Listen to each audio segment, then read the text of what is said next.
गाएंगे तो आप थोड़ा समझ पाएंगे कि आप गा रहे हैं, तो उसको थोड़ा कोरिलेट कर पाएंगे। ठीक है, पहले मैं हिंदी का अनुवाद पढ़ देती हूँ इसका। उनके होठ मधुर हैं, उनका मुख मधुर है, उनके नेत्र मधुर हैं, उनकी मुस्कान मधुर है, उनका हृदय मधुर है, उनकी चाल मधुर है। मधुरता के सम्राट की सभी वस्तुएं मधुर हैं। उनके शब्द मधुर हैं, उनका चरित्र मधुर है, उनकी पोशाक मधुर है, उनके उदर के मोड़ मधुर हैं, उनकी गतिविधियां मधुर हैं, उनका भ्रमण करना घूमना मधुर है। मधुरता के सम्राट की सभी वस्तुएं मधुर हैं। उनकी बांसुरी मधुर है, उनके पांव की रज मधुर है, उनके पांव मधुर हैं, उनका नृत्य करना मधुर है, उनकी मित्रता मधुर है। मधुरता के सम्राट की सभी वस्तुएं, उनका गायन मधुर है, उनके पीत वस्त्र मधुर हैं, उनका खाना मधुर है, उनका शयन करना मधुर है, उनका सौंदर्य मधुर है, उनका तिलक मधुर है। मधुरता के सम्राट की सभी वस्तुएं मधुर हैं। उनके कार्य मधुर हैं, उनका मुक्ति प्रदान करना मधुर है, उनका चोरी करना मधुर है, उनकी जल क्रीड़ाएं मधुर हैं, उनका अर्पित करना मधुर है, उनकी निस्तब्धता या शांत रहना मधुर है। मधुरता के सम्राट की सभी वस्तुएं मधुर हैं। उनका गुंजाबेरी का हार मधुर है, उनकी पुष्पमाला मधुर है, उनकी यमुना नदी मधुर है, उनकी लहरें मधुर हैं, उनका जल मधुर है, उनके कमल मधुर हैं। मधुरता के सम्राट की सभी वस्तुएं मधुर हैं। उनकी गोपियां मधुर हैं, उनकी लीलाएं मधुर हैं, उनका संयोजन या सम्मिलित मधुर है, उनका भोजन मधुर है, उनकी प्रसन्नता मधुर है, उनकी शिष्टता या शिष्ट व्यवहार मधुर है। मधुरता के सम्राट के विषय में सभी वस्तुएं मधुर हैं। उनके गोप मधुर हैं, उनकी गायें मधुर हैं, उनके कर्मचारीगण मधुर हैं, उनकी सृष्टि मधुर है, उनका कुचलना या रौंदना भी मधुर है, उनका लाभदायक या सफल होना मधुर है। मधुरता के सम्राट की सभी वस्तुएं मधुर हैं। तो अब हम गाएंगे मधुराष्टकम। अधरम मधुरम वदनम मधुरम नयनम मधुरम हसितम मधुरम। जोर से गाइए।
मधुरं तरणं मधुरं हरणं मधुरं रमणं मधुरं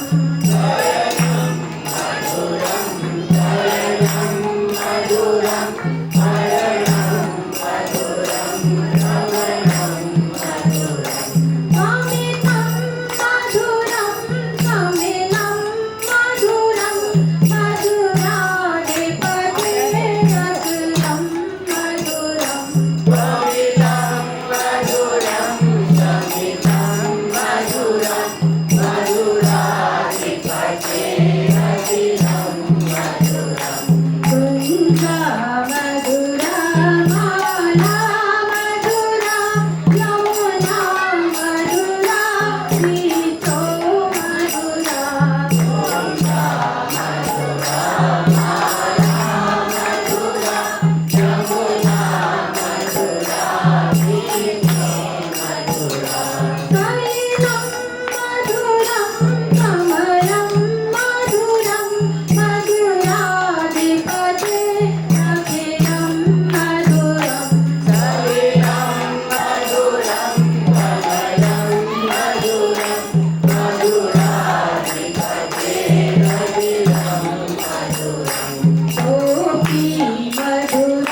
सुभद्राष्टकम की नंद के लाला की राव जी के भैया की कृष्ण बलराम की यशोदा नंदन की बाल गोपाल की जय गौर प्रेमानंदे।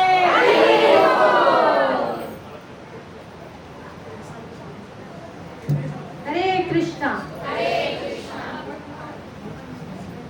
तो आज हम भगवान की एक छोटी सी लीला, काफी दिन से आप लोग मेरे ख्याल से भगवान की लीलाओं का ही श्रवण कर रहे हैं ना एवरी संडे। तो छोटी सी एक लीला आज भगवान की श्रवण करेंगे हम लोग। बोलने का प्रयास करूंगी आचार्यों की, गुरु की, प्रभुपाद की कृपा से कुछ। उससे पहले हम लोग मंगलाचरण करेंगे। ओम अज्ञानतिमिरान्धस्य ज्ञानाञ्जनशलाकया चक्षुरुन्मीलितं येन तस्मै श्रीगुरुवे नमः।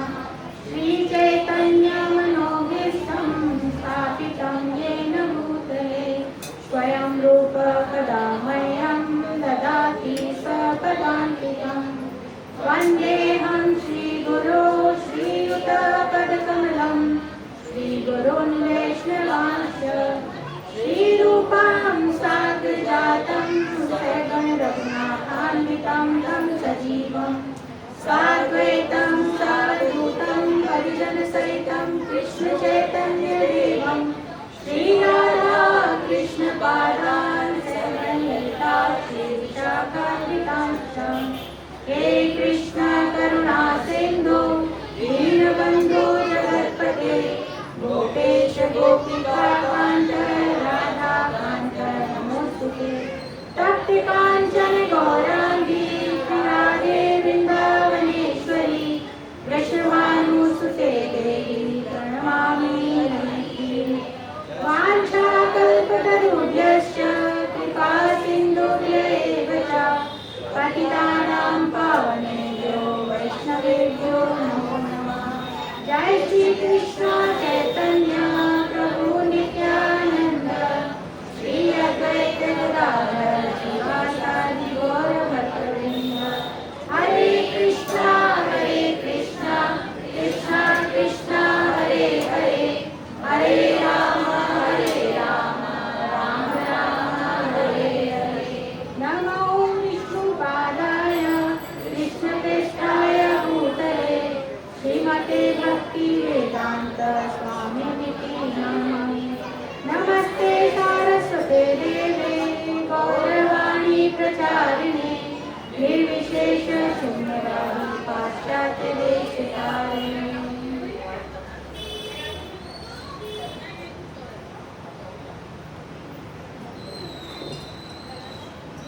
हरे कृष्णा। तो आप मुझे बता सकते हैं कि अभी तक आपने भगवान की कौन कौन सी लीलाओं का श्रवण किया है? कौन लोग रेगुलर आने वाले हैं? हाथ ऊपर कीजिए जो लोग रेगुलर आते हैं, लगातार आते हैं हर संडे। प्रभु जी इसमें से कंटिन्यूस नहीं आते क्या? अच्छा, तो कौन कौन सी लीलाओं का श्रवण किया है अभी तक आप लोगों ने? पिछले संडे माता जी आई थी, माता जी ने कौन सी लीला आपको सुनाई थी? हाँ जी, गोवर्धन लीला। और उससे पहले? हाँ जी, कृष्ण जन्म की लीला। ठीक है, तो आज हम भगवान की एक और लीला श्रवण करेंगे कि भगवान ने कैसे अपने बाबा नंद बाबा को वरुण जी के धाम से वापस लाए, जब उनके सेवक पकड़ के ले गए थे नंद महाराज को। ठीक है, तो ये लीला दशम स्कंद श्रीमद् भागवतम के जो 10वां स्कंद है उसके 28वें अध्याय में आती है, गोवर्धन लीला के बाद। तो क्या हुआ कि इस अध्याय में जो है 2-3 चीजें जो है वो बताई गई हैं कि एक तो कैसे भगवान कृष्ण नंद बाबा को वरुण देव के लोक से वापस लेकर आए। दूसरा, ग्वाल बालों के अंदर एक उत्कंठा हुई भगवान के धाम का दर्शन करने के लिए, तो भगवान ग्वाल बालों को भी, ब्रजवासियों को अपने धाम के दर्शन करवाए। ठीक है, तो इसके बारे में हम थोड़ा सा श्रवण करेंगे। तो कार्तिक महीना, जैसे अभी आगे कार्तिक महीना आएगा, चतुर्मास चल रहा है, अभी कार्तिक महीना जब आगे आएगा तो कार्तिक महीना था, और कार्तिक महीने की लास्ट एकादशी थी। तो नंद बाबा ने एकादशी व्रत किया था। सबको एकादशी व्रत करना चाहिए। नंद बाबा अगर नहीं भी करते एकादशी व्रत तो कोई बात नहीं थी, क्योंकि तो स्वयं भगवान उनके घर में थे, लेकिन क्योंकि नंद बाबा भागवत धर्म का पालन करते थे इसलिए उन्होंने एकादशी व्रत करते थे, और उस दिन भी एकादशी व्रत किया। और अगले दिन एकादशी व्रत का पारण किया जाता है। व्रत को एक निश्चित समय होता है, द्वादशी वाले दिन, उस दिन व्रत को तोड़ा जाता है, व्रत का पारण किया जाता है, अन्न प्रसाद से व्रत को खोला जाता है। तो ऐसा ही हुआ कि द्वादशी जो है वो थोड़े समय के लिए थी अगले दिन, तो पारण टाइम जो है वो बहुत कम समय का था। तो जब हमें पारण का करना होता है अगले दिन, हम लोग भी जैसे जो भी एकादशी व्रत रहते हैं, तो एक चिंता रहती है टाइम ना निकल जाए हमारा, इतने से इतने बजे तक का टाइम है व्रत खोलने का, तो कहीं ऐसा ना हो टाइम हमारा मिस हो जाए, तो हमारा फिर पारण जब नहीं होगा तो एकादशी व्रत हमारा कोई फायदा नहीं होगा रहने का। तो इसी तरह नंद बाबा को भी चिंता हो रही थी, और नंद बाबा बहुत ही भगवान के शुद्ध भक्त थे, तो उससे पहले बहुत सारी क्रियाएं भी करते थे, पूजा पाठ करते थे, स्नान आदि सब करते थे, ब्राह्मणों के लिए दान दक्षिणा जो भी निकालते थे सब करते थे। तो नंद बाबा को भी लगा कि कहीं ऐसा ना हो कि मेरा पारण का समय जो है वो निकल जाए, क्योंकि बहुत छोटा समय था पारण करने का। तो जैसे ही अर्धरात्रि बीती तो उन्होंने समय का तो ध्यान नहीं दिया। पहले टाइम में क्या होता था कि नदी में स्नान करने जाया करते थे। पहले ये बाथरूम में तो कोई स्नान करता नहीं था, कहाँ जाते थे? नदी में, तालाबों में। बहुत सारी हमारे देश में बहुत सारी पवित्र नदियां हैं, तो नदियों में स्नान करने जाया करते थे। तो नंद बाबा भी यमुना नदी में स्नान करने के लिए गए। बोले स्नान करने के बाद फिर उनका जो पूजा पाठ है जो भी है वो करेंगे, और उसके बाद अपने व्रत का पारण करेंगे। जब नंद महाराज जी उन्होंने समय का ध्यान नहीं दिया कि अभी ब्रह्म मुहूर्त नहीं हुआ है, ब्रह्म मुहूर्त से पहले ही मतलब रात्रि का ही समय था, हालांकि भगवान का ध्यान कर रहे थे, नारायण का ध्यान कर रहे थे नंद बाबा, लेकिन समय का उन्हें भान नहीं रहा। तो जब वो यमुना जी में गए स्नान करने, तो उस वक्त डुबकी जब लगा रहे थे तो भी वो भगवान का, नारायण का ध्यान ही करते हुए लगा रहे थे। तो क्योंकि वो उस समय तमोगुण का टाइम था, जैसे ब्रह्म मुहूर्त वाला जो समय है वो क्या होता है, सत्वगुण वाला टाइम होता है। फिर धीरे धीरे दिन में हमारा 9 बजे के बाद जैसे रजोगुण का टाइम हो जाता है। फिर उसके बाद हमारा इवनिंग में तमोगुण का टाइम शुरू होता चला जाता है। रात्रि में भी तमोगुण का समय रहता है। और तमोगुण में बताते हैं कि सब भूत प्रेत और ये सब वो अपना आनंद ले रहे होते हैं। तो तमोगुण का टाइम था, ध्यान रहा नहीं आनंद बाबा को। और उस समय वरुण देव कौन है? वरुण देव जल देवता है, जल के देवता है वरुण देव। तो वरुण देव के सेवक जो है वो कहीं दूर से निरीक्षण कर रहे थे। तो उन्होंने देखा कि अभी तो समय भी नहीं हुआ है ब्रह्म मुहूर्त का स्नान करने का, और इससे पहले ही ये कौन स्नान करने यमुना जी में आ गए। तो उन्होंने जैसे ही नंद महाराज ने नाक पकड़ के अपनी डुबकी लगाई नारायण का ध्यान करते हुए, वैसे ही वरुण देव के सेवक ने आके उनको पकड़ लिया और पकड़ के क्या किया, वरुण देव के लोक में ले गए और वरुण देव के सामने उनको प्रस्तुत किया। बोला कि ये अभी समय नहीं हुआ था स्नान करने का, उससे पहले ही यमुना नदी में स्नान करने आए थे और इसलिए उन्होंने गलत किया है और मैं इसलिए आपके पास इनको पकड़ के लेकर आया हूँ। लेकिन वरुण देव तो समझ गए ये तो नंद बाबा है, नंद महाराज हैं, तो सेवक ने तो गलत कर दिया, ये ऐसा नहीं करना चाहिए था। तो थोड़ा सा सेवक के ऊपर थोड़ा गुस्सा हुए कि नहीं ऐसा नहीं है। लेकिन क्या किया कि नंद महाराज को बहुत सम्मान के साथ उन्होंने एक बहुत अच्छी सी जगह पे महल में सम्मान के साथ उनको रखा। अच्छा, अब नंद महाराज जो वो ध्यान में ही थे, उनको पता नहीं, उनका सेवक भी उनको पकड़ के भी ले आया वरुण देव का और आके और उनको कहीं पे बैठा दिए। वो अपना ध्यान में ही मग्न थे, उनको ज्यादा कुछ ध्यान नहीं आया कि मुझे कोई पकड़ के लाया है और मैं कहाँ हूँ। लेकिन वरुण देव तो समझ गए कि ये तो नंद बाबा हैं और भगवान के पिता हैं। तो एक तरफ से तो उनको गुस्सा आया और अंदर से ग्लानि भी हो रही थी कि ये क्या हमने अपराध कर दिया कि भगवान के पिता को हम पकड़ के लेके आ गए और हमने अपने यहाँ पे इनको बंदी बना लिया है। लेकिन दूसरी तरफ उनको प्रसन्नता भी हो रही थी। प्रसन्नता क्यों हो रही थी, कोई बता सकते हैं? हाँ, प्रसन्नता भी हो रही थी कि कम से कम इस बहाने से ही भगवान अपने पिता को लेने आएंगे तो मुझे भगवान के दर्शन हो जाएंगे, भगवान की सेवा करने का, पूजा करने का मुझे अवसर प्राप्त हो जाएगा। तो मन ही मन वो प्रसन्न हो रहे थे। अब क्या हुआ कि नंद महाराज अकेले तो आए नहीं थे, उनके साथ और भी ग्वाले आए थे साथ में स्नान करने। तो क्या होता है कि पहले जैसे हम लोग भी कभी जाते हैं तो हमारे जो लीडर हैं वो हमारी अगुवाई करते हैं, सबसे पहले वो आगे चलते हैं, फिर बाकी सब हम लोग पीछे पीछे चलते हैं। वैसे ही नंद महाराज थे तो लीडर थे सभी ग्वालों के। तो पहले डुबकी लगाने नंद महाराज ही गए यमुना जी में, ग्वाल वाले नहीं गए थे। अब जब बहुत देर हो गई, उन्होंने देखा ग्वालों ने कि नंद महाराज तो डुबकी लगाई लेकिन उसके बाद वापस तो ऊपर आए ही नहीं। सारे घबरा गए, तो शोर मचाने लगे, सब एक एक करके उसमें कूदने लगे, डुबकी लगाने लगे। अब उनको कहीं नंद महाराज दिखाई नहीं दिए, नंद बाबा दिखाई नहीं दे रहे थे। शोर मचाने लगे, खूब शोर मचाने लगे, नंद बाबा नहीं मिल रहे हैं, पता नहीं कहाँ चले गए। और यमुना जी में स्नान करने गए थे, डुबकी लगाई और उसके बाद वापस नहीं आए ऊपर, पता नहीं कहाँ चले गए। तो सब ब्रजवासियों ने सुना, तो सारे ब्रजवासी दौड़ दौड़ के आए देखने के लिए यमुना जी के पास कि क्या हो गया, इतना शोर क्यों हो रहा है। यशोदा मैया भी आई, भगवान भी आए, कृष्ण भी आए, बलराम भी आए।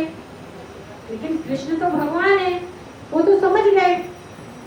उनसे पहले सबसे पहले पूछा ग्वालों से, आके सबसे पहले मुझे तसल्ली से बताओ, शोर मत मचाओ, पहले मुझे बताओ तसल्ली से क्या हुआ है। तो सारे ग्वालों ने विस्तार से चीजें बताई, कैसे से हम लोग सब साथ में आए थे और ये स्नान करने गए थे नंद बाबा, डुबकी लगाई, इसके बाद वापस नहीं आए और फिर हम लोग ढूंढ रहे हैं और हमें मिल भी नहीं रहे। तो भगवान तो समझ गए कि नंद बाबा को वरुण देव ने बंदी बना लिया है।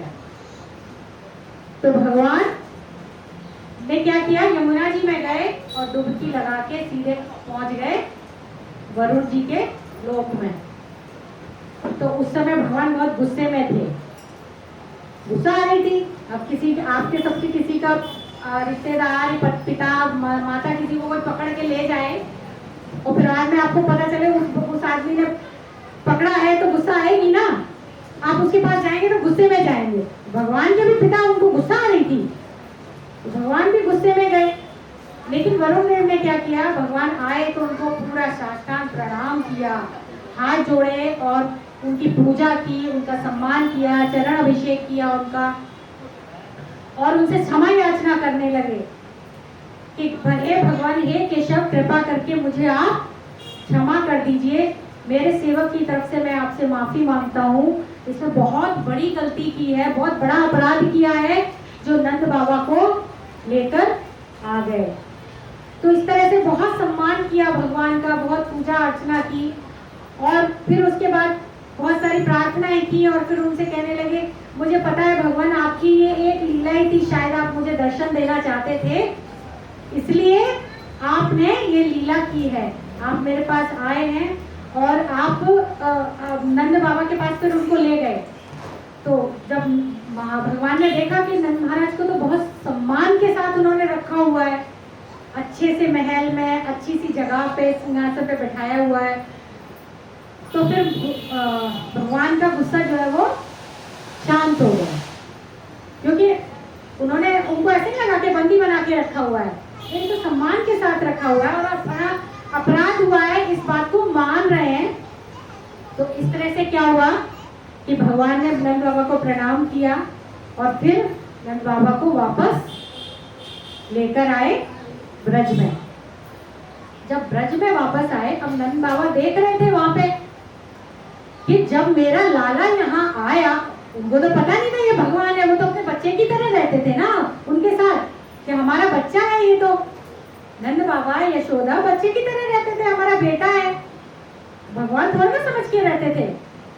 जब उन्होंने देखा कि भगवान जब वहां कृष्ण पहुंचे हैं तो मेरे पुत्र का कितना सम्मान कर रहा है गुरु, इसका मतलब ये साधारण तो नहीं है।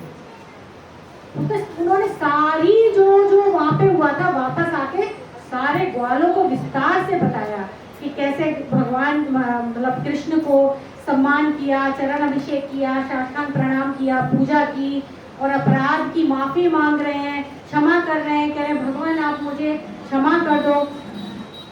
सारे ग्वाले, सारे ब्रजवासी सब लोग आश्चर्यचकित हो गए कि मतलब ये साधारण, ये तो स्वयं भगवान है, हम लोग को तो अभी तक पता ही नहीं था कि ये तो भगवान है। अब क्या हुआ कि उन सबके अंदर क्या एक लालसा हुई कि अब ये भगवान है तो ये हमें अपने दर्शन अपने धाम के करवा सकते हैं।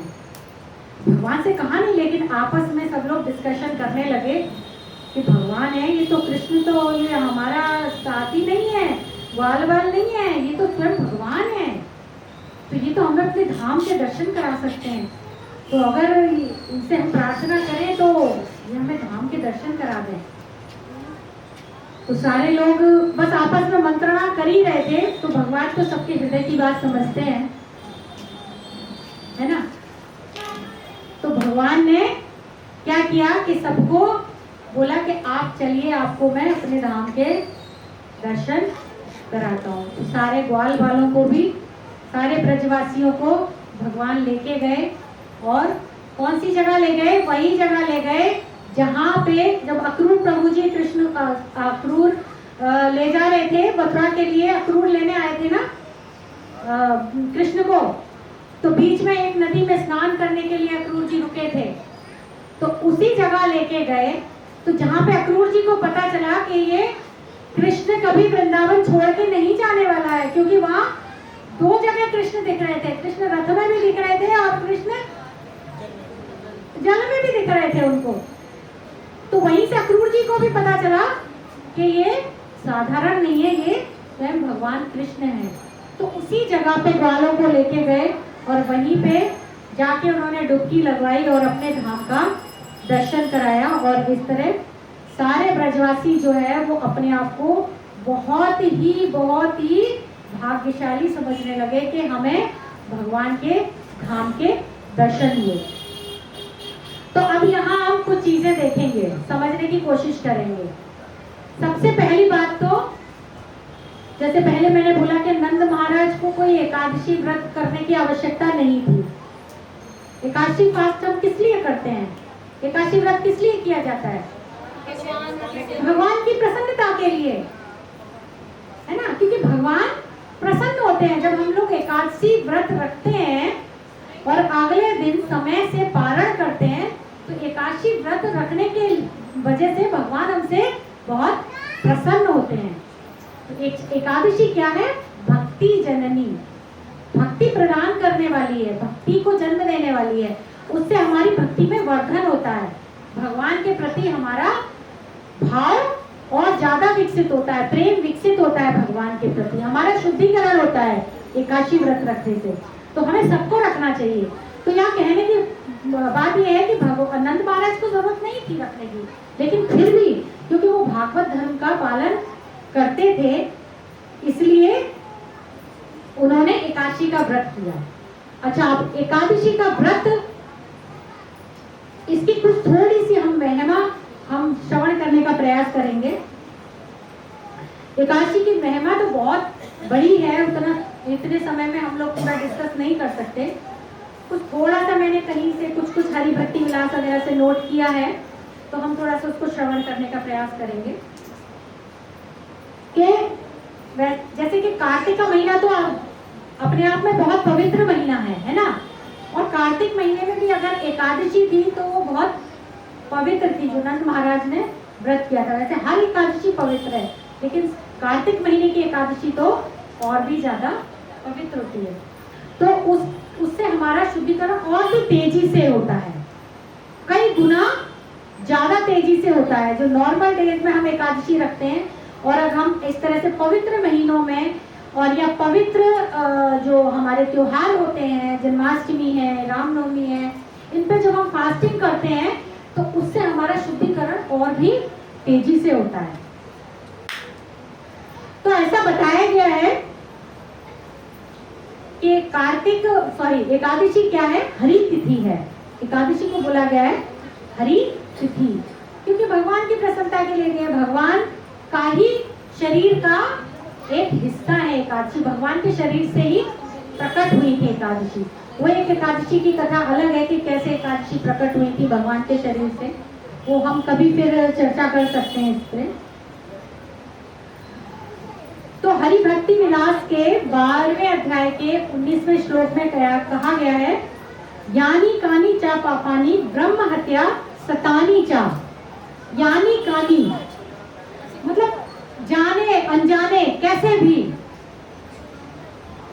किसी ने ब्रह्म हत्या का पाप भी किया है, और एक ब्रह्म हत्या नहीं, सतानी चा, सैकड़ों ब्रह्म हत्या जैसे पाप क्यों ना किए हों, लेकिन अगर अन्नम आश्रितम तिष्ठन्ति संप्राप्ते हरिवासरे, अगर जाने में अनजाने में किसी भी तरह से अगर किसी ने एकादशी के दिन व्रत किया है, मतलब उस दिन हमने अन्न नहीं लिया है, चाहे उसने अनजाने में ही क्यों ना किया हो, कि मतलब कहीं गया है और उस दिन बाई चांस एकादशी है और उसके खाने को कुछ भी नहीं मिला और फ्रूट्स और दूध जूस में ही रह गए, तो भगवान उसको भी व्रत में शामिल कर लेते हैं। तो जाने अनजाने में भी अगर किसी ने किया है तो भी भगवान क्या बताया जा रहा है, अन्न नहीं लिया है तो भी बिना खाए के एकादशी व्रत करने का फल हमें प्राप्त होता है। क्या फल प्राप्त होता है? भगवान का धाम प्राप्त करने के अधिकारी हम बन जाते हैं।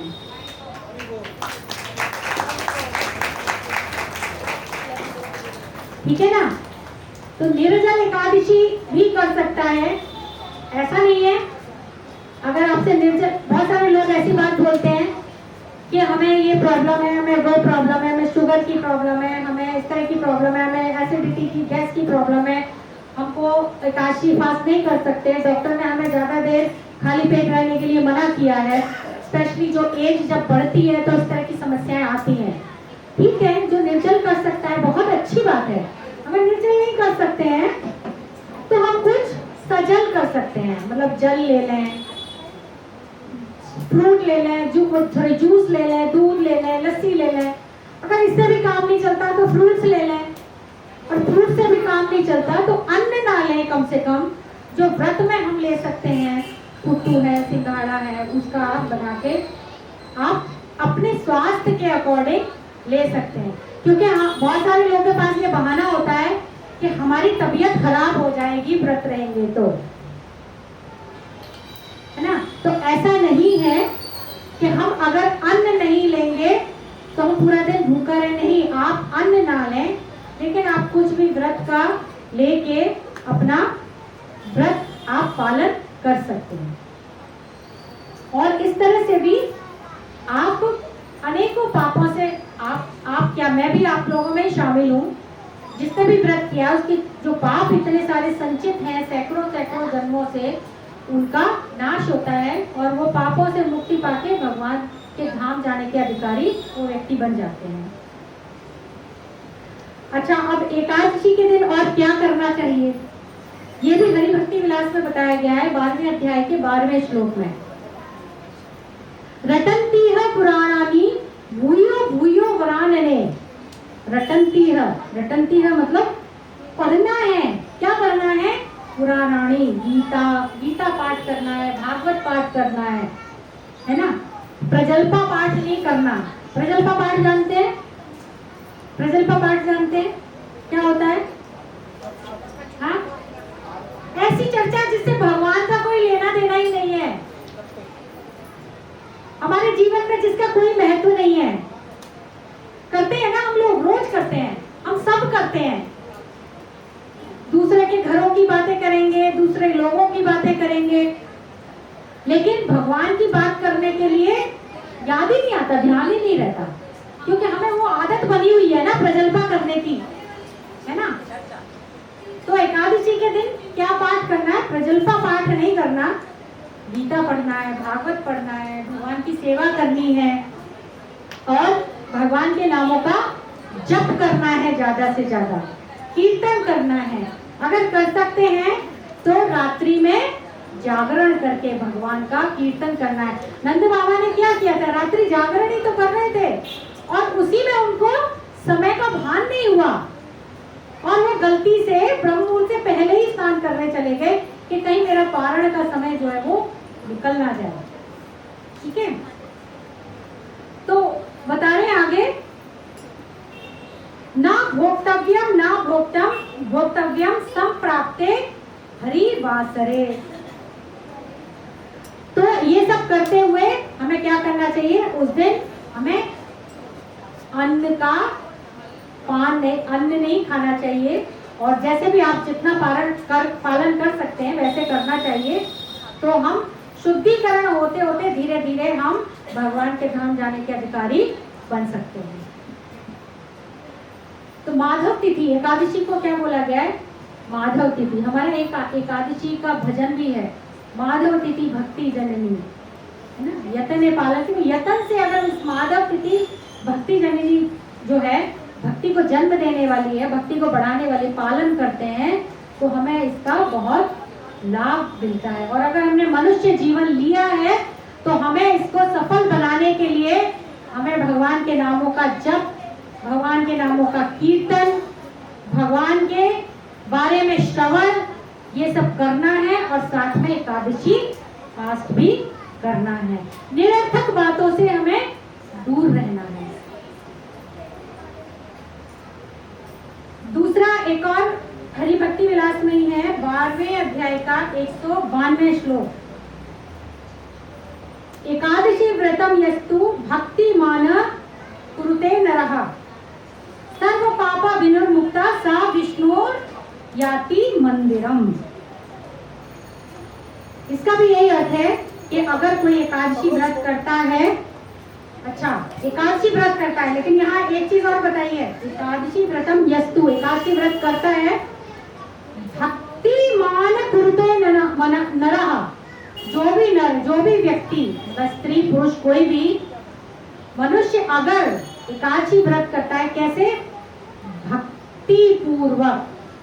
ऐसा नहीं कि कल हमने लेक्चर में सुना था, माता जी ने बताया था कि हमें एकादशी का व्रत करना चाहिए, तो इसलिए अब जबरदस्ती हमें करना पड़ रहा है, कोई फोर्स कर रहा है, नहीं एकादशी व्रत करो करो करो, करना चाहिए, फोर्सफुली नहीं, भक्ति पूर्वक अपनी मर्जी से, प्रसन्नता से, कि हमें भगवान की प्रसन्नता के लिए अपनी इंद्रियों को भगवान की सेवा में लगाना है। तब जब भक्ति पूर्वक करते हैं, भक्ति मान कुरुते नरः, तब बता रहे हैं कि सर्व पाप विनुर्मुक्तः, वह व्यक्ति क्या है? सर्व पाप, सभी पापों से मुक्त हो जाता है। सा विष्णु याति मंदिरम, और भगवान के धाम को प्राप्त करने का अधिकारी बन जाता है। तो देखिए एकादशी की महिमा बहुत है। कितने लोग यहाँ एकादशी व्रत करते हैं अभी तक? पहले से काफी हैं, लेकिन जो नहीं करते हैं, आज मैं उनसे हाथ जोड़ के विनम्र प्रार्थना करती हूँ कि आप सभी प्लीज, अब जो भी एकादशी आएगी, एकादशी का व्रत आप, ऐसा नहीं है कि आप सोचें कि कोई उस एकादशी से करेंगे या उस एकादशी से करेंगे, सारी एकादशी पवित्र है, भगवान को प्रसन्न करने के लिए है। तो अब अगली जो भी एकादशी आएगी, 15 दिन में एक बार एकादशी का व्रत हम कर लेते हैं, तो हमें कितना लाभ मिलता है हम इसका अंदाज भी नहीं लगा सकते। तो अभी तक जो व्रत नहीं करते हैं, तो आप प्लीज सभी एकादशी व्रत का पालन जरूर करें। और हमारा मैसेज सेंटर वाले उस पर आता है कि कौन से दिन की एकादशी है, और अगले दिन द्वादशी को व्रत खोलने का टाइम भी उसमें लिखा होता है, व्रत पारण करने का। तो उस टाइम में आप अपने व्रत का पारण कर सकते हैं, ठीक है। जैसे मैंने आपको बताया, अपने हेल्थ के अकॉर्डिंग आप जितना जैसा पालन कर सकते हैं आप करें। अगर निर्जल रह सकते हैं वेरी गुड, नहीं रह सकते जल ले लीजिए, नहीं रह सकते फल ले लीजिए, उससे भी नहीं काम चलता तो कुछ कुट्टू, आटा, खिचड़ी, जो भी पूरी वूड़ी सब्जी जो बना के आप खाते हैं व्रत में, नवरात्र का तो सबको पता है ना व्रत में क्या खाया जाता है, वो सब आप ले सकते हैं। लेकिन एकादशी व्रत प्लीज जरूर कीजिए अगली एकादशी से, क्योंकि एकादशी जो है वो हमारी भक्ति जननी बोला गया, जैसे मैंने आपको बताया, भक्ति को जन्म देने वाली है ना, हमारी भक्ति को बढ़ाने वाली है। तो जैसे हम भगवान के नामों का जप करते हैं, अभी जैसे जब लेक्चर खत्म होता है तो हम सब भगवान के नाम का जप करते हैं, लेक्चर से पहले हम लोग कीर्तन करते हैं, अभी हमने मधुराष्टकम गाया है ना, तो हमने क्या किया? भगवान का गुणगान किया कि भगवान की हर चीज कितनी मधुर है, अधर मधुर है, वाणी मधुर है, उनकी बांसुरी मधुर है, उनका चलना मधुर है, उनका जो टेढ़े मेढ़ा खड़ा होना है, वो हर सब कुछ मधुर है भगवान का। तो हम क्या कर रहे हैं? भगवान का गुणगान, इस गुणगान करने से भी हमारा शुद्धिकरण होता है। तो ये सब हमारी भक्ति को बढ़ाने के छोटी छोटी चीजें हैं, और उसी में एकादशी एक पार्ट है। अब एक चीज और ध्यान रखने वाली है, जैसे है तो बहुत सारी महिमा है एकादशी की, लेकिन कभी एकादशी के ऊपर अलग से क्लास अरेंज किया जा सकता है, तो उसके तब हम ले सकते हैं। तो उसमें क्या होता है कि कई बार एकादशी में दशमी मिश्रित होती है, दशमी मिश्रित होती है, मतलब एकादशी शुरू होने से पहले उस दिन दशमी भी थी, चाहे थोड़ी सी थी, 5 मिनट की थी, चाहे 2 मिनट की थी, वो दशमी मिश्रित एकादशी कहलाई जाती है। वो एकादशी व्रत हमको नहीं करना है, वो एकादशी व्रत हमको नहीं करना होता। जो द्वादशी मिश्रित एकादशी होती है, जैसे अगले दिन हमारी एकादशी है, भले ही उसमें थोड़ी द्वादशी है, चाहे थोड़ी सी एकादशी है, तो भी हम उसका फास्ट करेंगे, तो वो हमें लाभ प्रदान करने वाली होगी। जो 10वीं मिश्रित एकादशी होती है, सब बताया गया है, वो आसुरी एकादशी होती है, असुरों को बल देने वाली एकादशी होती है। ठीक है, तो हरि भक्ति विलास में ही बताया गया है। ये श्लोक है, एकादशी उप से द्वादशी मत्वा पुनः विमिष्टा वापिन पूर्वित ना दश्याम युक्तम क्वचित। एकादशी द्वादशी दोनों पर गुण संपन्न है। जब एकादशी द्वादशी के साथ संयुक्त हो तो व्यक्ति को उपवास करना चाहिए, परंतु यदि एकादशी दशमी के साथ हो तो उपवास नहीं करना चाहिए। तो नंद बाबा को द्वादशी में व्रत का पारण करना था और द्वादशी ज्यादा समय की नहीं थी। उस दिन द्वादशी ज्यादा समय की नहीं थी, तो उन्होंने अपना स्नान करने का, जो पूजा करने का जो था वो प्लान किया। ठीक है, तो जैसे मैंने आपको बता ही दिया कि सतोगुणी समय, और हम प्रयास करें कि उस दिन हम ब्रह्म मुहूर्त में उठें। एकादशी वाले दिन ब्रह्म मुहूर्त में उठें। ब्रह्म मुहूर्त होता है सूर्योदय से 1.5 घंटा पहले, 1.5 घंटा पहले होता है ना, 1.5 घंटा पहले होता है। ठीक है ना, आप 3 साढ़े 3 से मान लीजिए, 3 से मान मतलब 9 बजे तक का, जो 3 से 9 बजे तक का टाइम है ब्रह्म मुहूर्त का टाइम है। उसके बाद रजोगुणी टाइम शुरू हो जाता है, फिर उसके बाद तमोगुणी समय शुरू हो जाता है। रजोगुणी समय का मतलब है, रजोगुणी मतलब हमारे को बहुत सारे काम धंधे करने होते हैं, घर के काम माताओं को करने हैं, ऑफिस वालों को ऑफिस जाना है, बिजनेस वालों को बिजनेस करना है, दुकान पे जाना है, किसी को कुछ करना है, घर के काम करने हैं, बच्चों को स्कूल जाना है, तो रजोगुणी समय होता है ना। और रात्रि का जो शाम का समय होता है और वो तमोगुणी समय शुरू हो जाता है, और रात्रि में वो तमोगुणी समय होता है। तो हमें प्रयास करना है, वैसे हम जब कभी भी कर सकते हैं, लेकिन प्रयास करेंगे कम से कम एकादशी के दिन हम ब्रह्म मुहूर्त में उठें, स्नान करें, स्नान करने के बाद और फिर हम भगवान की पूजा अर्चना करें। पूजा अर्चना नहीं भी करें तो कम से कम भगवान के नामों का जप करना शुरू कर दीजिए, है ना। कलयुग केवल नाम आधारा, भगवान के नामों का जप भी आप करेंगे ना तो भी भगवान बहुत प्रसन्न होंगे। और फिर सारे दिन आप अपना दिनचर्या को प्लान कर सकते हैं कि कैसे आपको गीता पढ़ना है, भागवत पढ़ना है, या आपको हमारे इतने सारे आचार्य लेक्चर्स पड़े रहते हैं यूट्यूब पे। इस्कॉन के सुबह डेली भागवतम क्लास होता है 8 बजे, हर इस्कॉन मंदिर में 8 से 9 भागवतम क्लास होता है। शाम को भगवत गीता क्लास होता है। तो आप अगर मंदिर जा सकते हैं अच्छी बात है, नहीं जा सकते दर्शन अच्छा है, अगर जाएंगे तो आप दर्शन भी कीजिए और भागवतम क्लास भी अटेंड कीजिए। सुबह 8 बजे से भागवतम क्लास होता है। नहीं जा सकते तो कम से कम इस्कॉन दिल्ली का, इस्कॉन फरीदाबाद का, इस्कॉन पंजाबी बाग का, इस्कॉन द्वारका का कोई भी चैनल यूट्यूब पे आप खोलेंगे तो आपको 8 बजे भागवतम क्लास ही मिलेगा। हाँ, अलग अलग टॉपिक होंगे क्योंकि अलग अलग मंदिरों में अलग अलग टॉपिक चल रहे होंगे, तो वो भी हम कर सकते हैं। अगर जाएंगे तो बहुत अच्छी बात है कि हम दर्शन करने जाएं और वो क्लास भी अटेंड करें। तो इस तरह से हमने देखा कि एकादशी का कितना बड़ा महत्व है। अच्छा, दूसरा अब क्या हम देखेंगे, भगवान कुछ हमको संदेश भी, ये सब भगवान की लीलाएं किस लिए होती है? हम बद्ध जीवों के लिए होती हैं, हमें संदेश देते हैं। यहाँ संदेश क्या दे रहे हैं? नंद बाबा के एकादशी व्रत का एग्जाम्पल देके यहाँ पे भगवान ने जो लीला की, हमें क्या संदेश दे रहे हैं कि हमें भगवान की प्रसन्नता के लिए एकादशी व्रत का पालन करना चाहिए।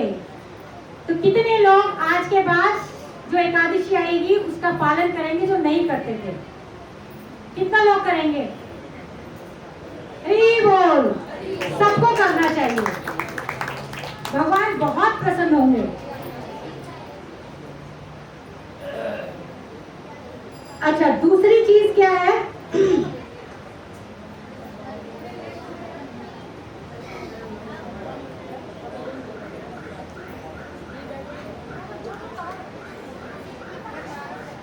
दूसरी एक और बात क्या है कि ग्वालों को भगवान ने दर्शन कराए अपने धाम के। तो क्यों कराए वो दर्शन? क्यों कराए दर्शन? पता ग्वालों को दर्शन, ब्रजवासियों को अपने धाम के दर्शन क्यों कराए? उनकी दृढ़ इच्छा थी, लालसा थी। क्या हमारी ऐसी लालसा हो सकती है कभी, या अभी है? क्या हमारी ऐसी लालसा है कि हम भगवान हमें अपने धाम के दर्शन कराएं? किस किस की लालसा है कि भगवान हमके दर्शन कराएं? हरि बोल। तो ये लालसा ऐसा है, ध्यान रखिएगा, ये लालसा यहीं तक ना रहे, इस हॉल तक। जब आप इस हॉल से बाहर जाएं तो ये लालसा हमारे अंदर हमेशा रहनी चाहिए।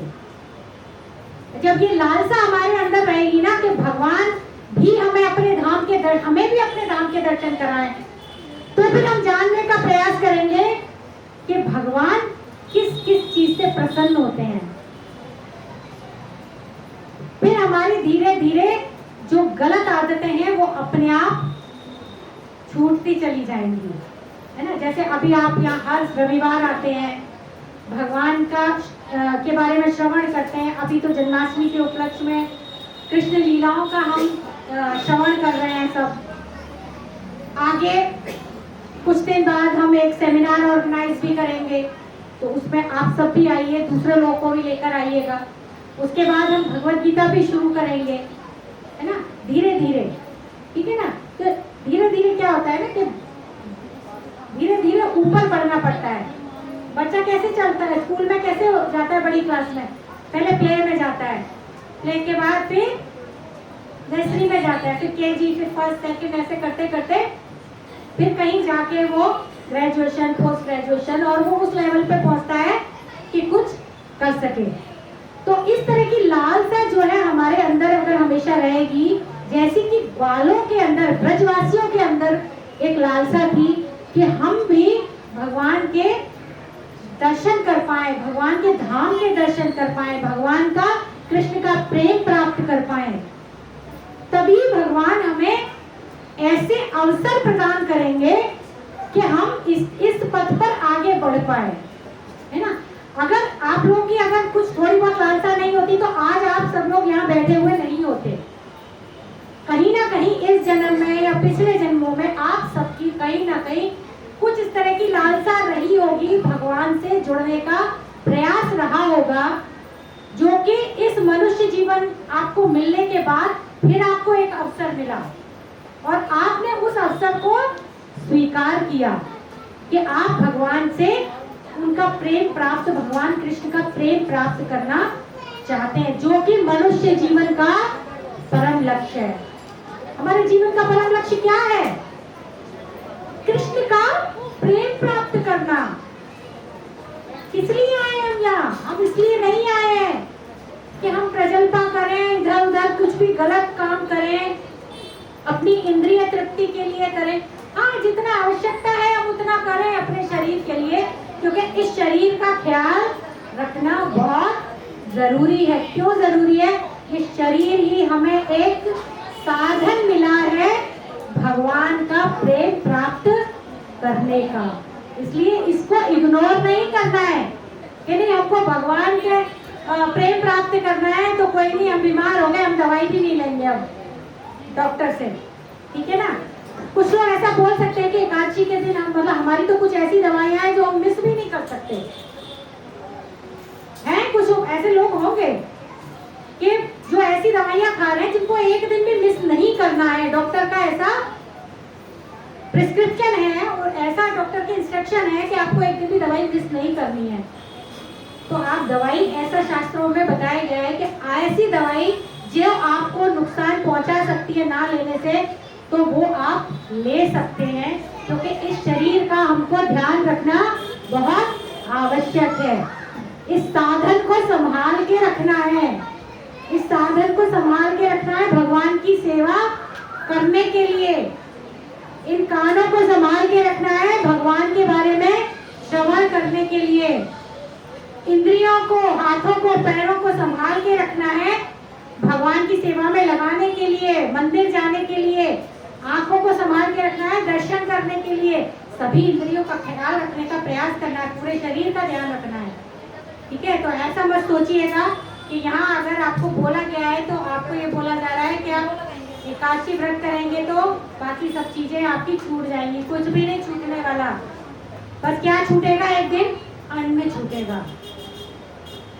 और वैसे साइंटिफिकली भी एकादशी व्रत के बारे में बहुत सारे ऐसे रिसर्च हैं कि हमें कम से कम 15 दिन में एक बार फास्ट करना चाहिए।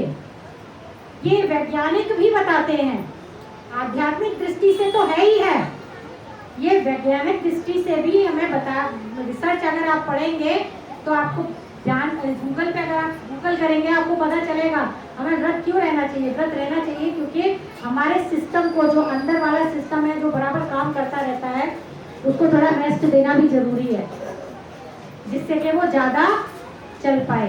तो ऐसी चीज़ें उस दिन हम लेते हैं जो जल्दी से डाइजेस्ट हो जाए, हमारे पाचन तंत्र को ज़्यादा मेहनत ना करनी पड़े। तो हमें उस दिन एनर्जी बचा के रखनी है। किस लिए बचा के रखनी है?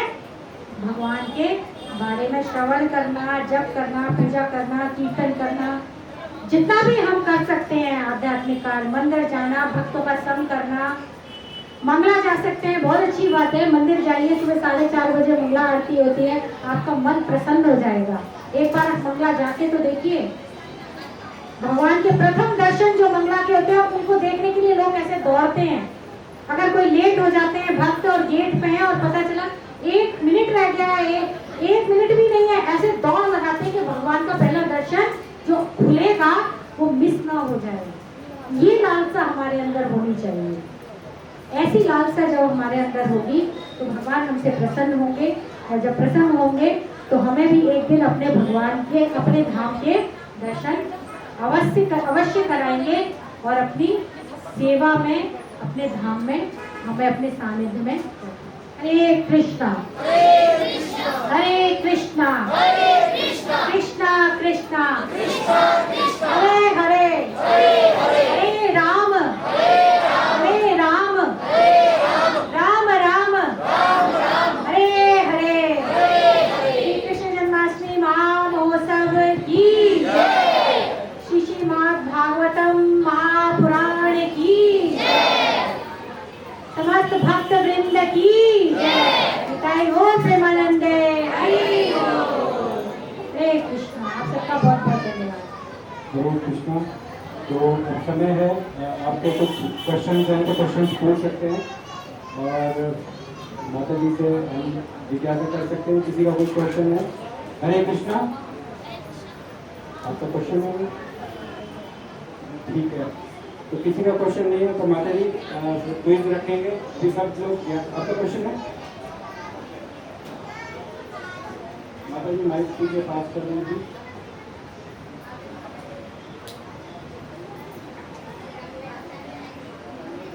हरे कृष्णा। माता जी माइक को पास में रखिए माता जी। जैसे कि आज आपने एकादशी व्रत का बोला और ये सब कुछ पहली बार हुआ और व्रत की महिमा भी मुझे नहीं पता थी, तो आपको बड़ा अच्छा लगा मुझे सुनकर। और ये जो आपने एक जानकारी दी कि जो दशमी और एकादशी का जो मिश्रण है तो वो व्रत नहीं करना, ठीक। और जो द्वादशी वो जो लगेगा, अगर उसमें द्वादशी है तो कर सकते हैं उसको। हाँ, लेकिन तो द्वादशी का जब हम अगले दिन वो समय आता है। आप जब जुड़े रहेंगे ग्रुप से ना, तो आपके पास हर एकादशी मैसेज आएगा और हर एकादशी पे जो पारण का समय होता है ना, वो आता है, उसमें नीचे लिखा हुआ आता है इतने बजे से इतने बजे तक आप व्रत का पारण कर सकते हैं। कई बार वो पारण का समय जो होता है ना, बहुत छोटा समय होता है, कई बार 5 मिनट का टाइम भी होता है, उसी में हमको व्रत का पारण करना होता है। उस पारण में हमें क्या करना है? उस पारण में हमें करना होता है कि हम उसको अन्न से हम उसका अपने व्रत को खोलना होता है, क्योंकि हमने एकादशी में अन्न नहीं लिया होता है ना। और जिन्होंने अगर निर्जल रखा है तो वो जल से भी पारण कर सकते हैं, क्योंकि उन्होंने तो जल भी नहीं लिया। लेकिन अगर जल लिया है और भी कुछ चीजें ली हैं, तो अन्न से हम क्या करें, हम कुछ ड्राई पहले से बना के रखें, क्योंकि अगर 5 मिनट का टाइम है तो हम इतना जल्दी कुछ बना के भगवान को भोग नहीं लगा सकते, है ना। तो हम कुछ ड्राई पहले से बना के भगवान को भोग लगा के रखें, क्योंकि एकादशी वाले दिन अन्न का निषेध हमारे लिए है, भगवान के लिए नहीं है, भगवान को आप अन्न का भोग लगा सकते हैं, भगवान के लिए कोई रेस्ट्रिक्शन नहीं है। ये मैं तब से बता रही हूँ जब छोटा सा समय है उसके लिए, तो आप पहले से रखेंगे तो आप इतना सा लेके आप मुंह में डाल के अपने व्रत का पारण कर लीजिए। अगर थोड़ा लंबा समय होता है, कई बार 6 से 10 के बीच का टाइम है, तो आप भगवान के लिए बनाइए भोग, रोटी पूरी सब्जी जो भी आप बनाना चाहते हैं बनाइए, भोग लगाइए, तुलसी पत्र रख के भगवान को ऑफर कीजिए और फिर उसी से भगवान को प्रणाम करके और भगवान से प्रार्थना करनी है और भगवान को थैंक्स बोलना कि हम आपकी प्रसन्नता के लिए प्रयास किया और आपकी कृपा से हम कर पाए, तो इसके लिए बहुत बहुत धन्यवाद। और आगे भी हम ऐसा प्रयास मतलब हमारा करने में सफल होते रहे, तो आप हमें ऐसी शक्ति दीजिए, ऐसी एनर्जी दीजिए, तो हम वो सब कर पाए। जैसे हम भोग लगाते हैं घर में, और कई बार ऐसा होता है कि हम बाहर कई बार ऐसा होता है कि बाहर हैं तो एक इमेजिनेशन के थ्रू हम नहीं, कई बार क्या होता है घर में नहीं है हम और हाँ। बाहर हैं और हाँ ठाकुर जी मेरे पास नहीं है जैसे, तो उस समय जैसे जो होता है खाने का तो मैं वो इमेजिन करके उनको भोग लगाती हूँ, तो उसमें जैसे तुलसी नहीं है तो इसका फिर तुलसी साथ में रखिए। अगर ऐसी परिस्थिति आपको लग रहा है कि कभी आएगी, तो कई बार ऐसा होता है कि कई बार हम ऐसी जगह फंस जाते हैं, तो आप तुलसी पास में रखिए, फिर मानसिक भगवान का ध्यान करके मानसिक भोग लगाइए। वो एक मतलब एक्सेप्शनल केस है, वो रेयर केस है ना, हमेशा नहीं होता है ऐसे। अगर हमें पता है कि हमें जाना है, तो हम अपने घर से बना के भगवान को भोग लगा के लेके जाएं और हम वो प्रसाद पाएं, हम बाहर से लें क्यों, है ना। अगर कोई ऐसी विशेष परिस्थिति ऐसी फंस रही है कि हम ऐसी जगह फंस गए कि हम नहीं ला पाए घर से या जो भी कारण है, तो वैसी स्थिति में हम कर सकते हैं, ठीक है ना। तो कोशिश कीजिए कि अगर आप अन्न अगर ना पाए तो फ्रूट्स लेके आप पा सकते हैं मानसिक भोग लगा के। जरूरी नहीं आप अगर फ्रूट से आपका काम चलता है आप फ्रूट्स लीजिए, वो ज़्यादा अच्छा है। बाहर से अन्न लिया, पता नहीं हमें कैसे बनाया, क्या किया, कितनी सफाई से बना, है ना। तो अगर फ्रूट्स लेके खा लेंगे तो वो तो और भी अच्छी बात है, ठीक है। वो एक और लेवल है। लेकिन अगर नहीं होता फ्रूट से काम, तो फिर वैसे कर सकते हैं आप मानसिक भोग लगाइए। जो मतलब देखिए लेवल बाई लेवल चीज़ें थोड़ी होती हैं, जिसका जो लेवल है उसके अकॉर्डिंग फिर उसको मतलब बताया जाता है उसी तरह से। आप आज फर्स्ट टाइम आए माता जी? मेरा सेकंड डे है। कोई नहीं, आप रेगुलर आते रहिए और यहाँ हमारे भक्त हैं, आपको गाइड करेंगे, आपके जो भी क्वेश्चन होंगे और आप ये कर सकते हैं। आप मेरा नंबर लेना चाहें मेरा भी ले सकते हैं। बाकी माता जी हैं, करुणा तारा माता जी हैं, बाकी और भी हमारे कई सारे भक्त हैं, किरण माता जी हैं, पूनम माता जी हैं, मतलब सारे हमारे भक्त पुराने भक्त हैं, ये सब मैच्योर परिपक्व भक्त हैं, इनको चीज़ें पता हैं, तो आप पूछ सकते हैं। बाकी फ़ोन नंबर भी अगर मेरा लेना चाहे तो मेरा फ़ोन नंबर भी आप ले सकते हो। हरे कृष्ण। हरे कृष्ण। आवाज आ रही है आपको मेरी? हरे कृष्ण। अब जैसे हम लोग क्या करते हैं कि इमरजेंसी के लिए जगन्नाथपुरी के राइस लेते हैं, जगन्नाथपुरी में राइस बनता है ना, आपको पता है सबको? तो वो छोटी छोटी थैलियों में आते हैं, तो हम लोग लेके आके रखे और वो एक डब्बे में रख रखे हैं। उसी में से जब व्रत का पारण करना है उसमें से 4 चावल के दाने लिए और व्रत का पारण करना, क्योंकि वो जगन्नाथ जी को ऑफर्ड है ना भगवान।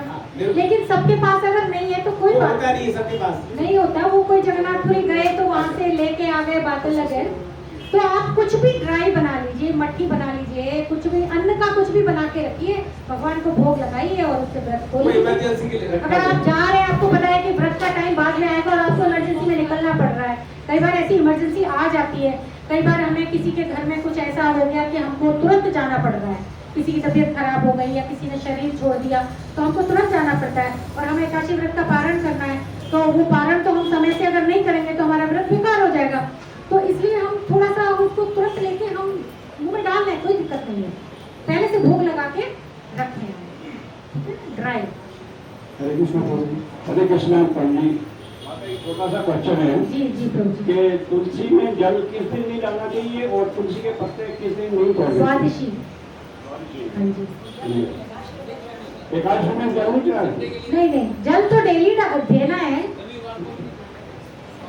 जल जल डेली डालना है, लेकिन पत्ते जो हम भगवान के लिए चुनते हैं वो द्वादशी को जब हम भोग लगाएंगे तो तुलसी पत्ते तो चाहिए ना, तो हम पहले ही चुन के रख लेते हैं एक दिन पहले ही, क्योंकि एकादशी को तो हम चुनते हैं ना, एकादशी को तो हम भगवान को तुलसी पत्ते ऑफर करते हैं, भगवान के चरणों में तुलसी पत्ते ऑफर करते हैं, तो हम द्वादशी को नहीं चुनते हैं, इसलिए हम एकादशी को ऑफर करके थोड़ी चुन के रख सकते हैं।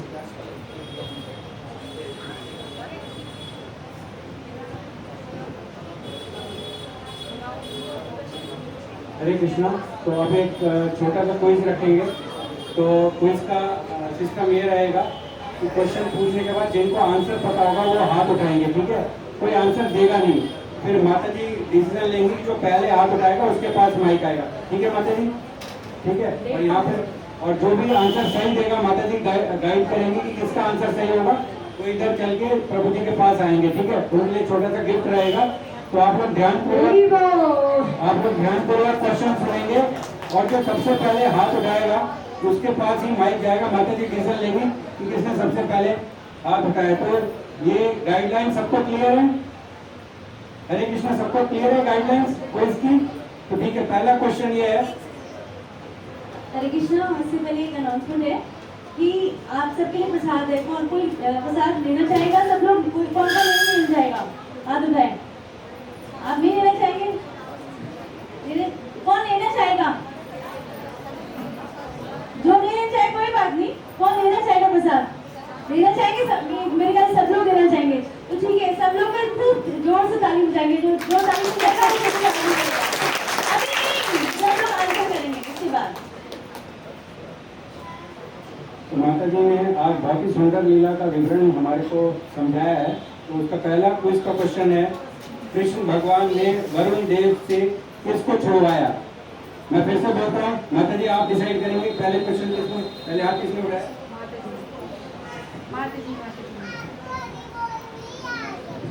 अपने पिताजी को छुड़ाया था।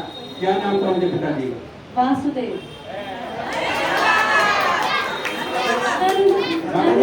जवाब सही है गलत है? गलत है। अच्छा, दूसरा हाथ किसने उठाया? माइक दूसरी भक्त के पास जाएगा।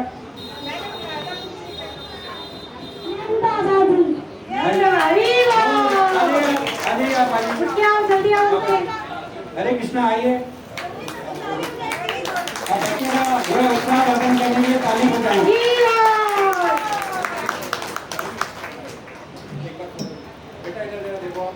फोटो तालियां बजाइए आपको।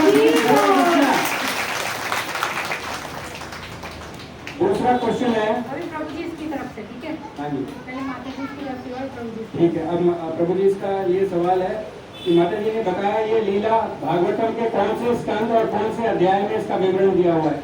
श्रीमद् भागवतम के कौन से स्कंद और कौन से अध्याय में इसका विवरण दिया हुआ है? सबसे पहले बताया था, सबसे पहले यही बात बताई थी। ये देखिए हमारी श्रवण शक्ति का टेस्ट है। एक्चुअली हम इतना ध्यान से भगवान की कथा सुन रहे हैं, ये उसका टेस्ट है। जो आज माता जी ने बताया मैं उसी में से पूछ रहा हूँ। कोई हाथ उठाना चाहेगा? हाँ ठीक है, अब हाँ। 10वें अध्याय में 10वें या 18वां। कोई बात नहीं, अच्छा ट्राई, बहुत अच्छा प्रयास। तो इनके प्रयास के लिए माता जी आप बताइए माइक कहाँ जाएगा? आगे क्वेश्चन आगे बढ़ा। हाँ, एक बच्चा आगे है। प्रभु जी इसमें किसी ने हाथ उठाया था अभी? अच्छा, 12वें अध्याय में। पीछे पीछे पीछे पीछे। हरे कृष्णा, पीछे माइक पहुंचा दिया जाए।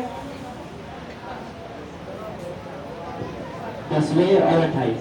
Very good. 10वें क्या? 28। 10वें क्या? आ जाओ आ जाओ। 10वां स्कंद। हरि बोल। श्रीमद् भागवतम का 10वां स्कंद का 28वां अध्याय है जिसमें ये लीला है। हरि बोल।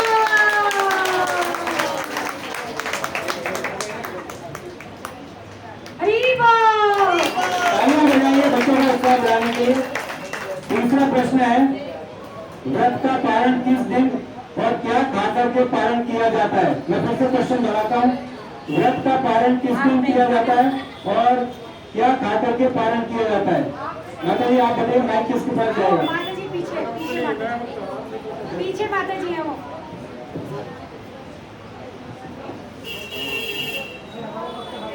ये इधर इधर इधर नहीं माता जी बताएंगे उसको। ये हाँ ये हाँ द्वादशी द्वादशी को किया जाता है। और अन्न खा के उसका पारण। अन्न का अन्न प्रसाद, केवल अन्न नहीं, अन्न प्रसाद। आइए माता जी आइए। हरे कृष्णा। फोटो माता जी इधर देखिए। हरे कृष्णा।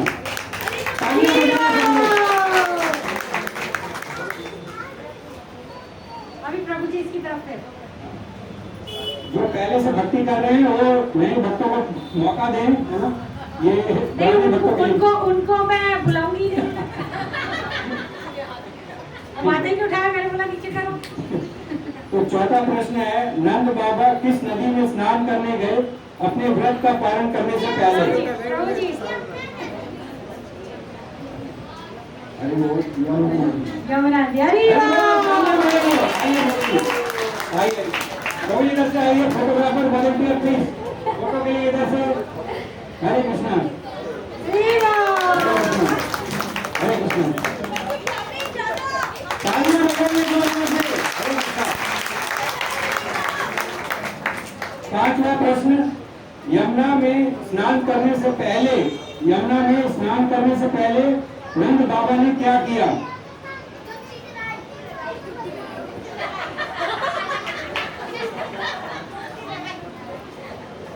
माता जी माइक किसके पास जाना है, आप गाइड कीजिए। माता जी को दे दो। माता जी नारायण का सिमरन किया उन्होंने। नारायण का स्मरण किया। और क्या किया? डुबकी लगाई। डुबकी लगाने से पहले। माता जी आप बताइए किसको माइक पहुंचाया जाए, आप डिसाइड कीजिए। प्रभु जी आइए। पवन प्रभु जी, माता जी प्रभु जी के माइक वहाँ पहुंचाइए। जागरण किया, रात्रि जागरण किया स्नान करने से पहले। आइए। रात्रि जागरण किया और फिर यमुना जी ने डुबकी लगाने से पहले नारायण का फिर स्मरण किया, प्रणाम भी किया यमुना जी को। इसलिए हमें किसी पवित्र नदी में स्नान करने जब भी हमें जाएं, ऐसा नहीं है जाते ही सीधे हम घुस गए, नहीं, पहले प्रणाम करना है।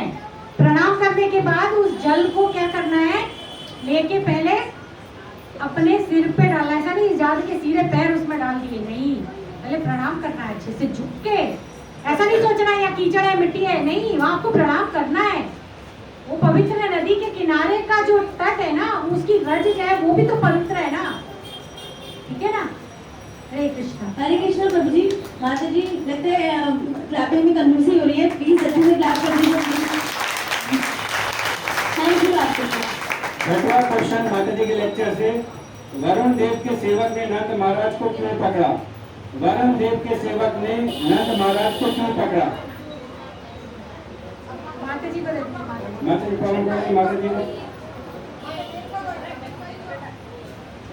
क्योंकि उन्होंने ब्रह्म मुहूर्त से पहले स्नान कर लिया, स्नान किया था। स्नान करते हुए उनके सेवक ने देख लिया था कि आज ब्रह्म मुहूर्त से पहले कौन स्नान कर रहा है। रात्रि का अंधकार में वो आसुरी समय होता है, तब वो पूरी समय में स्नान किया, इसी वजह से हरि बोल। हरि बोल।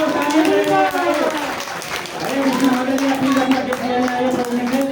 बच्चे प्लीज बैठ जाए नीचे, बच्चों को बैठाइए प्लीज। हरे कृष्णा।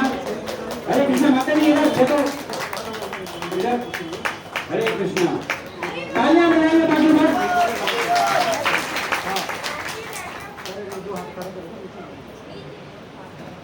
सातवां प्रश्न आज के क्विज का ये है माता जी के लेक्चर से, वरुण देव को प्रसन्नता क्यों हो रही थी?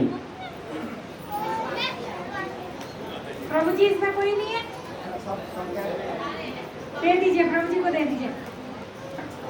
उनको प्रसन्नता जो होगी, कृष्ण जी मिलने मिल जाएंगे मेरे से, भगवान आज दर्शन होंगे। प्रभु जी सही बता रहे हैं क्या?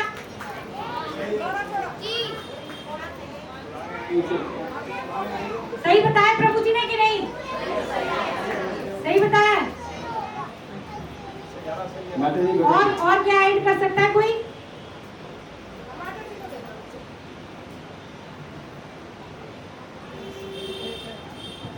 एक तो उन्होंने टाइम से पहले स्नान किया नंद बाबा ने, दूसरे जब उन्होंने देखा तो वो पकड़ के ले गए वहां। उन्होंने भी पश्चाताप करा कि हम बताओ भगवान के हम पिता को पकड़ लाए, ये तो अपराध करा है हमारे सेवकों ने, लेकिन इस बहाने से भगवान आएंगे, उनके हमें दर्शन होंगे, हम उनकी सेवा किया करेंगे। वही प्रभु जी ने वही बताया ना, सही है, इसका मतलब प्रभु जी ने जो बताया सही है ना, दोनों को दे दीजिए। आइए आप आइए आइए आइए, हरे कृष्णा, एक एक करके आइए, पहले माता जी वरिष्ठ हैं, आइए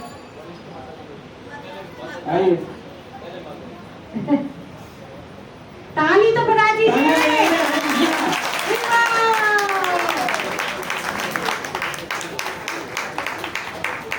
देखिए एक बात और सुनिए, यंग जो होते हैं उनकी थोड़ा स्मरण शक्ति वगैरह अच्छी होती है, जो थोड़े एजेड होते हैं ना वो कई बार जल्दी से सुनते हैं और भूल जाते हैं, लेकिन प्रभु जी को और माता जी को याद है और ठीक से श्रवण कर रहे हैं, ये बहुत बड़ी बात है, ठीक है ना। इसके लिए जोर से ताली बजाइए, बोलिए हरि बोल, हरि बोल, हरि बोल। जैसे भागवत सुनते रहने हम, हाँ सुनते रहना चाहिए, वो इसीलिए बोला जाता है ना कि बराबर श्रवण करते रहना है, क्योंकि ये एक बद्ध जीवात्मा के लिए एक ये जो है एक त्रुटि है कि जल्दी से भूल जाते हैं। लेकिन बात को पूरे खुल के बताना चाहिए ना। ठीक है, थैंक यू माता जी, थैंक यू प्रभु जी। 8वां प्रश्न आज के तो इसका ये है, ग्वाल बाल क्यों घबरा गए? ग्वाल बाल क्यों घबरा गए? ये वाले बच्चे को दो। क्योंकि नंदलाल जी को वो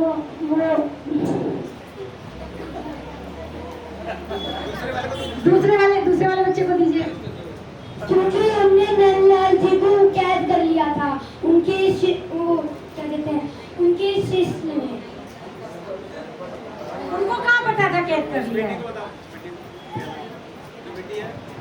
क्योंकि वो लगातार मिल रहे थे, वो मिल रहे थे, बोल रहे थे, तब भी नहीं मिल रहे थे। कौन नहीं मिल रहे थे? नंदलाल जी, नंदा बाबा, नंद लाल नहीं, नंद बाबा। नंद बाबा। आ जाओ। हरि बोल। फोटो इधर, फोटो दिखवाइए, 1 मिनट इधर देखिए। हरे कृष्णा, ताली बजा दीजिए, बच्चों का उत्साहवर्धन कीजिए।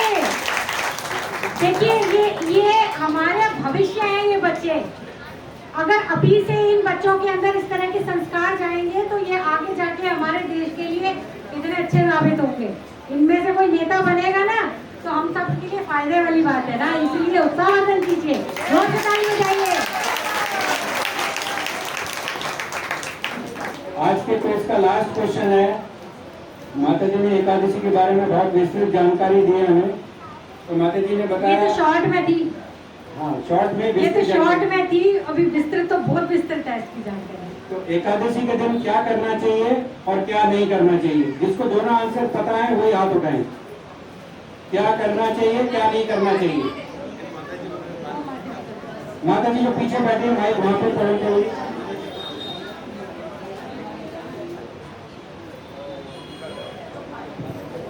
हरे कृष्णा माता जी, एकादशी दिन हमें व्रत रहना चाहिए, निर्जल या सजल, ना हो सके तो कुछ ले लें, कुछ आटे पूरी कुछ भी, और भगवान का भजन करना चाहिए, भजन कीर्तन करना चाहिए, सोना नहीं चाहिए, जागरण करना चाहिए रात में। और क्या नहीं करना? और क्या और इरादा की बातें नहीं करनी चाहिए, और क्या करना चाहिए? भगवान की भक्ति, भजन, माला जप। एक मैंने इसको श्लोक बताया था, रटंती है पुराणानी वाला, क्या करना चाहिए? भगवत गीता पढ़ना चाहिए, भागवत पढ़ना चाहिए। ईवो। आइए माता जी, गिफ्ट लेना आइए प्रभु जी से। ताली बजा दीजिए, क्यों कर रहे हैं आप लोग? अरे आपको पता है ये भगवान की प्रशंसा के लिए ताली बजाने से जो हमारी नेगेटिव जो रेखाएं होती है ना वो पॉजिटिव बनती है, इसलिए जोर से बजाएंगे और मुंह से बोलिए हरि बोल, हरि बोल, हरि बोल, हरि बोल।